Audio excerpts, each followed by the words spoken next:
Welcome back to the Cube series. You guys seem to really love my cube videos and asked me to continue it, so we're going to start off with, of course, our 1-inch wooden cube. And it's time to whip out my giant box of clay. We're going to be using some cool metallic colors and covering the base of our cube in this pretty gold color. I'm going to use my pasta machine to get some nice, even, thin sheets of clay. You can use a roller for this as well. And of course, we're going to be using our blades to choppy this to size. But first, I'm going to use this ruler and use the blocks as a guide so I get nice, even strips of clay. You can see it's looking pretty good already. We're just going to cover the sides of this. You're going to leave the top and the bottom open, and this is going to be the glue for our clay to stick to. You're just going to want to make sure you work out any air bubbles. Those can cause the clay to crack during baking, so you want to make sure it's stuck to it very well. Then I'm just cutting off the excess, but don't throw that piece away. We're going to use it for the top later. Now we just want to make sure we blend all those edges together. I went ahead and cut the excess off with a nice little blade that I have here. Be careful, they are sharp. Ask me how I know. Now I'm going to use that leftover clay and I'm going to affix that to the top of our block. I'm going to leave the bottom open just in case any air needs to escape. Covering the cube entirely can get really tricky, so I'm just going to leave that bottom open and blend in that top part, and we have a nice golden cube. Now I'm going to bake my cube, and I'm of course going to use a oven thermometer when I bake it so that I don't burn it. Do I burn stuff later? Maybe. Anyway, we're going to use these circle cutters to make some coins, and here you can just watch me struggle with clay. I want to get this really super duper thin. The clay does not want to work with me, but you can see how thin I'm doing it because coins are not chunky. They are super thin. So I'm just going to use my circle cutters in different sizes to make a ton of coins. I'm cutting them out, peeling the clay off, and then I'm going to do an extra step. I'm going to cover them in mica powders. This is going to make them super duper shiny because this is all about treasure and I want them to be as shiny as possible. So I'm using different colors that match the clay and giving them a nice little dusting, and you can see what a difference it makes. Now on to our little skeleton. I'm mixing some pearl and white clay for a little bit of shimmer. I'm starting off with a circle and then I'm working with the tool to make kind of the jowls or the jaw part. It's pretty easy to make one of these. You put the eyes in, the mouth, and I make this go all around the sides of the jaw. Then I'm going to add those little teethers on the top and the bottom. And of course, you know I had to whip out the toothbrush of texture and texture that skeleton. I ended up making a whole skeleton but not needing it. I only used half. And I'm going to show you everything before I forgot about it in the oven for 6 hours and burned it. But we're going to try to salvage it. For the coins, I just took some of that Pearl X and I mixed it with some polyurethane and painted the really burned ones. Then I took some vintage white and we're just going to dry brush our poor little skeleton and make him white again. Then I added some tan for some details to bring out all those tiny details I had to make. Then I hit it with a nice coat of varnish. I pop it into a little condiment cup and turn them into a little maraca. Then it's time to gather ye jewels, also known as little crystals. You can find these at the craft store. I went ahead and took all of our coins off of the tile I baked them on and also put those in a container so I don't lose them. And here you can see we have a nice little collection going. So I made an entire dragon, baked it to the cube, and then decided I could do better. So we're going to start over with a new cube, and I'm going to teach you my new and improved dragon style. And we're starting off with basically a teardrop shape. That wider end is going to be the booty, where we put the tail, and here I'm just adding the tail. You want to make sure it's blended in really nicely. It looks a little bit like a rat tail, but we'll fix it.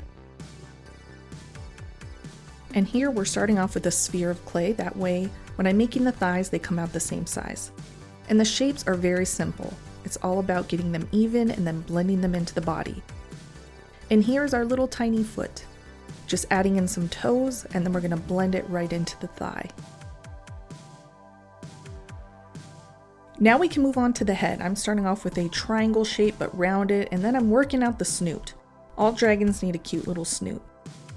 Here we're going to attach our head to the body before we start working on the details. You want to make sure this is a strong connection so you don't lose your head.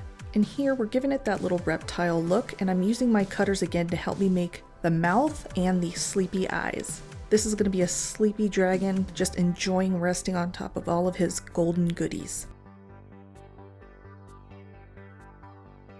Now for the wings, I'm starting off with a triangle shape and attaching these really well to the body. I accidentally broke the first pair of dragon wings on my first dragon, so I'm making them a little thicker this time. Once they're attached, I add the details, and then I push them together for some added strength. Here I'm just double checking that they're secured, and now we can move on to the little arms. I tried a lot of different positions, but I really liked this look. The key is going to be blending them, and then I made the fingers, and then I pushed it up so the hands were kind of curled close. Now for a tail, you want to give it a little bit of shaping. I added some cute little wrinkles on the tail for some added detail. Then for the end of the tail, I'm going to make a triangle, cut it, and then add it right onto our tail. I had to use my old cube to blend it together. Sometimes you gotta improvise. Here I'm just taking a thin circle piece of clay and then smashing the ends together, almost like a flower petal, and those make the perfect little ears.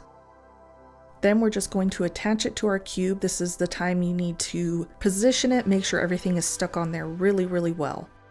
And then, of course, my favorite, texture. You gotta add texture.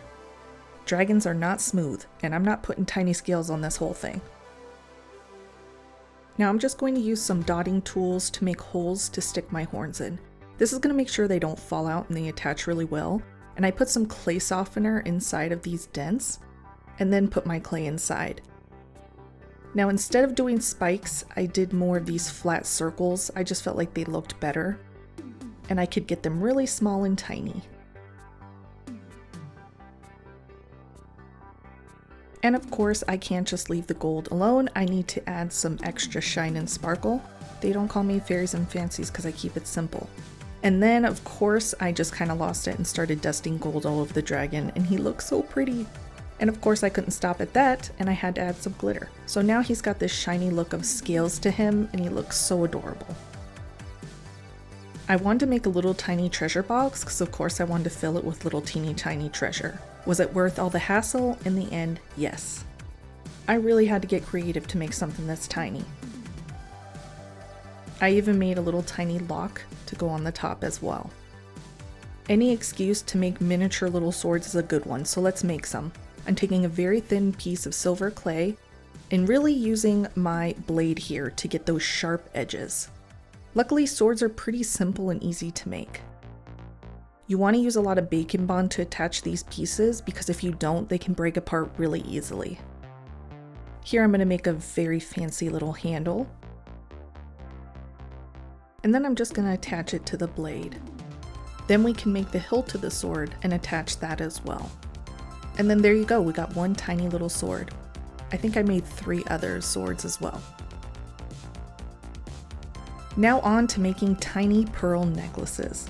These are really easy and they came out really fun. You're just taking some metallic white clay, rolling it into balls, and really using that bacon bond to stick them together. Now for the gold chain, we're just taking 2 thin little snakes of gold clay, as Ace of Clay calls them, and just twisting them together, and this is going to be our gold chain necklaces. I'm just going to cut these to size, and you know I can't leave them as is. I need to shape them up and give them that added bling and sparkle. I did it for all of the little swords as well. And you can see we have a nice little grouping of treasure. And now that we have all of our pieces, we can begin to assemble this glorious treasure cube with dragon. To be using this liquid clay adhesive like a glue to hold all of our treasure in place. I'm going to be working in sections and getting everything fit together as tightly as possible. But before I move on to the next section, I'm going to use my heat gun to partially cure the liquid clay adhesive. That way it doesn't move around when I move on to the next area. If you're going to use a heat gun, just make sure not to burn yourself or the clay, so be very careful. We'll need to fully bake this cube at the end too because this is only a partial cure. Now let's get our little skeleton in place. This is where you can have fun posing your skeleton however you want. I wanted to pose mine holding a sword. Obviously he didn't get very far because our dragon took care of him. But I didn't want to use the whole skeleton because I thought it would take away from our dragon. I didn't worry too much about size and making sure things were too proportionate. I just wanted to have fun and stick stuff all over this cube. I used any naturally open spaces to fit in some of my jewels and some of my necklaces and just moved along to where things looked good and kind of balanced out. Here I'm adding some treasure to our little treasure chest. I can't tell you how satisfying this was. It came out just how I wanted it to, and it's so cute. I found some adorable tiny glass iridescent little spheres that I used for this as well. I used some in the treasure chest and in with the coins along the cube as well. I'm not gonna lie, getting all these coins to fit felt a bit like Tetris at times. Sometimes it was satisfying, sometimes it was annoying. You just have to kind of play with it and see what works, what looks good, what fits well. This last one, I just added some swords and necklaces, and I got the fit really nice. But after looking at it, I started noticing all of these gaps, and they were bugging me, so we're gonna fix it. So I ran to Michael's and picked up these micro beads, along with some gold liquid clay adhesive, which I should have been using from the start. So here, I honestly should have been doing this when I was putting all the coins in, but not that smart. So I have to do it after. So I'm working in that gold liquid clay adhesive in all of those cracks, pouring on our micro beads and pushing them into place, and then dumping off any of the excess. I'm doing my partial cure again so I can do the whole cube. And just a warning, these little micro beads will get everywhere. They're almost worse than glitter. Now, of course, if I could go back in time and do this over, I would have added these micro beads when I added all of the coins. But since I make up this tutorial as I go, I have to slap this all together so it looks like I know what I'm doing, which is very hard.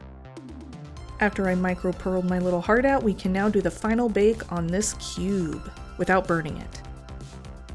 You can remove any of these micro beads that get in places you don't want, and then you can brush off any of the extra beads that are on your piece. We're going to protect the whole surface of our piece with some polyurethane. This is going to protect the glitter from rubbing off, and it's going to keep all those micro beads on the piece and not flaking off everywhere. Thank you so much for watching this video. Hope you enjoyed it.